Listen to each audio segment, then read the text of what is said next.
यह दादी बाजार में आती है और बकरी को खरीद कर घर ले आती है, लेकिन बकरी दूध नहीं देती तो दादी बकरी को लाठी से पीटती है। फिर दादी परेशान हो जाती है।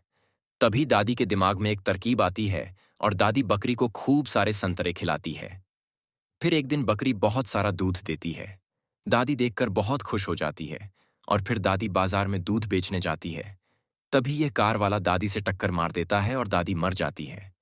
फिर बकरी दादी को देखकर बहुत रोने लगती है, क्योंकि किसी ने लाइक सब्सक्राइब नहीं किया।